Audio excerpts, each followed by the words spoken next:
തിരുമന്ത്രം 7-ാം തന്ത്രത്തിലെ പുതിയ ഒരു കാണ്ഡത്തിലേക്ക് നാം പ്രവേശിക്കുകയാണ്. ഗുരുപൂജ എന്നാണ് ഈ കാണ്ഡത്തിൻ്റെ പേര്. ഇവിടെ ഗുരുവും ശിവനും ഒന്ന് തന്നെയായി മാറുന്നു. ഗുരു, ബാഹ്യരൂപമെടുത്ത ഗുരു ശിവൻ്റെ തന്നെ ഉടൽ രൂപമാണ് എന്ന് മനസ്സിലാക്കുക. അങ്ങനെ ഗുരുവിനെയും ശിവനെയും ഒന്നായി കണ്ടുകൊണ്ട് ഗുരുവിനെ പൂജിക്കുന്ന ഒരു രംഗമാണ്. നോക്കൂ, സന്ധ്യ എന്നുള്ള വേള 3 നമഃശിവായ മന്ത്രം ജപിച്ച് പൂജ ചെയ്ത ആ മഹേശ്വരന് അഗ്നിയോട് അരക്കിന്തുക്കൾ 3 ശിവൻ്റെ അരുളാൽ തന്നാൽ വിളക്കി നിന്നാൽ ആചാര്യ പൂജയാകും. ആചാര്യനെ എങ്ങനെ പൂജിക്കണം? ശിവനായിക്കൊണ്ട് പൂജിക്കണം. ഇതാ നോക്കൂ, സന്ധ്യ എന്നുള്ള വേള 3 സന്ധ്യകളുണ്ട്. കാലത്ത്, പിന്നെ അതേപോലെ തന്നെ മധ്യാഹ്നത്തിൽ, പിന്നെ സായം സന്ധ്യ. അങ്ങനെ 3 നേരവും 3 സന്ധ്യകളിലും എന്ത് ചെയ്യണം? നമഃശിവായ മന്ത്രം ജപിച്ച് പൂജ ചെയ്യണം മഹേശ്വരന്. മഹേശ്വരന് ഏറ്റവും ഇഷ്ടപ്പെട്ട മന്ത്രം എന്ന് പറയുന്നത് പഞ്ചാക്ഷരി മന്ത്രമാണ്. അപ്പോൾ 3 സന്ധ്യകളിലും പഞ്ചാക്ഷരി മന്ത്രസാധന ചെയ്ത് നമഃശിവായ എന്ന് ജപിച്ചുകൊണ്ട് 3 സന്ധ്യകളിലും ശിവനാകുന്ന ഗുരുവിന് സമർപ്പിക്കുക.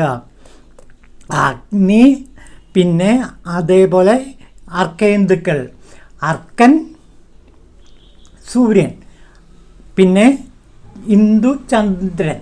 അപ്പോൾ സൂര്യചന്ദ്രന്മാരെയും അഗ്നിയെയും 3 ശിവൻ്റെ അരുൾ തന്നാൽ വിളക്കി നിന്നാൽ ആചാര്യ പൂജയാകും. അതായത് ഇടകല, പിംഗല കല, സുഷുമ്ന നാഡി, ഈ 3 കലകളിലെയും ഒരുമിച്ച് വിളക്കി നിന്ന് സുഷുമ്നയിലൂടെ പ്രാണനെ നയിച്ചാൽ ആ പൂജ ശിവപൂജയായി മാറും, ആചാര്യ പൂജയായി മാറും എന്നാണ് തിരുമൂലദേവൻ പറയുന്നത്. അപ്പോൾ ഇവിടെ പ്രാണനിശ്വാസങ്ങൾക്ക് വളരെ പ്രാധാന്യമുണ്ട്. ഇടകലയിലൂടെയും പിംഗലയിലൂടെയുമാണ് നാം ശ്വസിക്കുന്നത്. അത് സുഷുമ്നയിലൂടെ വേണം ഈ പ്രാണനെ ശ്വസിക്കേണ്ടത് എന്നാണ് പറയുന്നത്. അപ്പം ഇങ്ങനെ സുഷുമ്നയിലൂടെ പ്രാണനെ നടത്തി ഇടകല, പിംഗല, സുഷുമ്ന എന്നീ നാഡികളെ വിളക്കി നിന്നാൽ ആചാര്യ പൂജയാകും എന്നാണ് ഇവിടെ തിരുമൂലദേവൻ പറയുന്നത്. അപ്പോൾ ശരിക്കും പ്രാണൻ എന്നുള്ളത് സുഷുമ്നയിലൂടെയാണ് ശ്വാസോച്ഛ്വാസം ചെയ്യേണ്ടത് എന്നാണ് തിരുമൂലദേവൻ പറയുന്നത്. പിന്നെ നോക്കൂ, മാനസ ചിന്തയ്ക്ക് ഒത്ത് അങ്ങ് ആധാര പ്രാണനെയും ഹീന പഞ്ചേന്ദ്രിയ മാർഗം വിടാതെ തന്നെ ആദിയോടടുപ്പിച്ച് പഞ്ചഭൂതങ്ങളെ തന്നെ ആദിയിലൊടുക്കിയാൽ സദാശിവ പൂജയാകും. അപ്പോൾ ആചാര്യ പൂജ എന്ന് പറയുന്നത് സദാശിവ പൂജ തന്നെയാണ്. എങ്ങനെയാണ് നോക്കൂ, മാനസ ചിന്തയ്ക്കൊത്ത് ആധാര പ്രാണനെയും, പ്രാണൻ എന്ന ആ ശക്തിവിശേഷത്തെ മൂലാധാരത്തിൽ നിന്ന് മുകളിലേക്ക് സഹസ്രാരത്തിലേക്ക് ഉയർത്തണം. എന്നിട്ട് ഹീന പഞ്ചേന്ദ്രിയങ്ങൾ മാർഗം വിടാതെ, ഹീനമായ, അല്ലെങ്കിൽ നമ്മൾ പറഞ്ഞില്ലേ കള്ള പഞ്ചേന്ദ്രിയങ്ങൾ എന്ന് കഴിഞ്ഞ ദിവസം കണ്ടില്ലേ, ആ ഹീന പഞ്ചേന്ദ്രിയങ്ങൾ, എന്താണ് പഞ്ചേന്ദ്രിയങ്ങൾ കള്ള പഞ്ചേന്ദ്രിയങ്ങളാകാൻ കാരണം?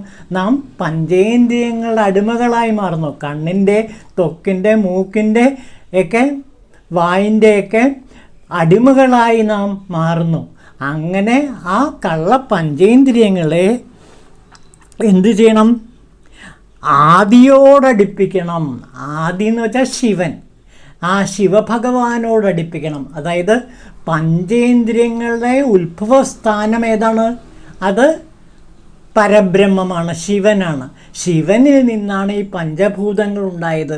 പക്ഷേ ഈ പഞ്ചഭൂതങ്ങൾ ആ ആധിപത്യം ചെലുത്തുമ്പോൾ പഞ്ചഭൂതങ്ങളുടെ അടിമകളായി നാം മാറുന്നു. അങ്ങനെ മാറാതെ പഞ്ചഭൂതങ്ങളുടെ ആധിപത്യം സ്ഥാപിച്ചുകൊണ്ട് ഈ പഞ്ചഭൂതങ്ങളെ ആദിയോടടുപ്പിക്കണം.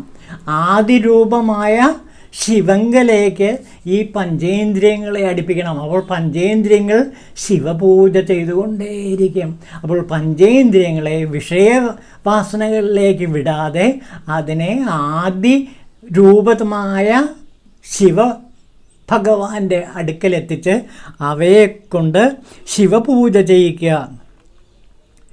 ആദിയിലൊടുക്കിയാൽ സദാശിവ പൂജയാകും. അപ്പോൾ ഈ പഞ്ചേന്ദ്രിയങ്ങളെ ആദിയിലൊടുക്കണം.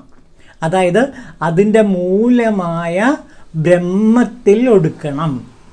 പഞ്ചേന്ദ്രിയങ്ങൾ എവിടെ നിന്നാണോ ഉത്ഭവിച്ചത് ആ ഗർഭഗൃഹത്തിലേക്ക് ഈ പഞ്ചേന്ദ്രിയങ്ങളെ തിരിച്ചു കൊണ്ടുപോകണം. അതായത് ആദി ബ്രഹ്മത്തിൽ നിന്നുണ്ടായ ഈ പഞ്ചഭൂതങ്ങളെ ആദി ബ്രഹ്മത്തിൽ തന്നെ ലയിപ്പിക്കണം. ഇതിന് നിരന്തരമായ സാധന ആവശ്യമാണ്, ഗുരുപൂജ ആവശ്യമാണ്.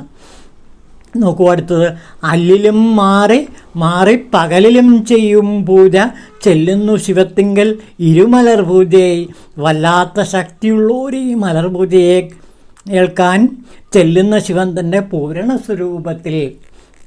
അപ്പോൾ അല്ലിലും രാത്രിയിലും പകലിലും ഈ ശിവപൂജ ചെയ്തുകൊണ്ടേയിരിക്കണം, ഈ ഗുരുപൂജ ചെയ്തുകൊണ്ടേയിരിക്കണം. അപ്പോൾ എപ്പോഴും നമഃശിവായ മന്ത്രം ജപിച്ചുകൊണ്ട് ഗുരുവിനെ ശുശ്രൂഷിച്ച് പൂജിച്ച് ഗുരുധ്യാനമാകുന്ന ശിവധ്യാനത്തിൽ ഏർപ്പെടുക. അപ്പോൾ എന്ത് സംഭവിക്കുന്നു?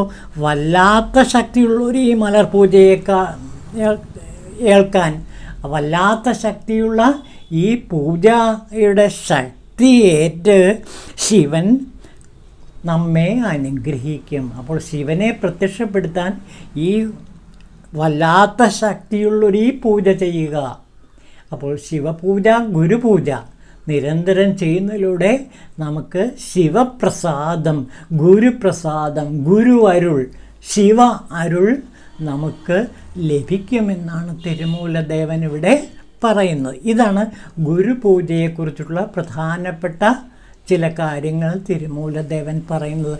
നമുക്ക് ഈ ഗുരുപൂജയുടെ പ്രത്യേകത, അതുകൊണ്ടുണ്ടാകുന്ന സത്ഫലം എന്താണ് എന്ന് വിവേകാനന്ദ സാഹിത്യ സർവസ്വത്തിൽ നിന്ന് ഒരു ഭാഗം നമുക്ക് മനസ്സിലാക്കാൻ കഴിയും.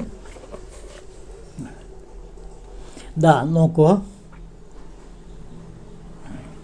നിനക്ക് എന്താണ് ഇഷ്ടമായി തോന്നുന്നതെന്ന് സ്വാമി വിവേകാനന്ദൻ ശിഷ്യനോട് ചോദിക്കുമ്പോൾ ശിഷ്യൻ പറയുകയാണ്, സ്വാമിജി അങ്ങ് ഉപദേശിച്ച മാതിരി ഞാൻ എന്നും ചെയ്തു വരുന്നു. ഈ ശിവപൂജ, ഈ ഗുരുപൂജ ഞാൻ എന്നും ചെയ്തു വരുന്നു. എന്നിട്ടും എൻ്റെ ധ്യാനം ഇപ്പോഴും അങ്ങുറയ്ക്കുന്നില്ല. എല്ലാ സാധകന്മാരും സ്ഥിരം പറയുന്ന കാര്യം തന്നെയാണ് ഇവിടെ പറയുന്നത്. അതുകൊണ്ടാണ് ഞാനിത് ഉദ്ധരിക്കുന്നത്. ധ്യാനിച്ചിട്ട് എന്ത് കാര്യമെന്ന് ഇടയ്ക്കിടയ്ക്ക് തോന്നും.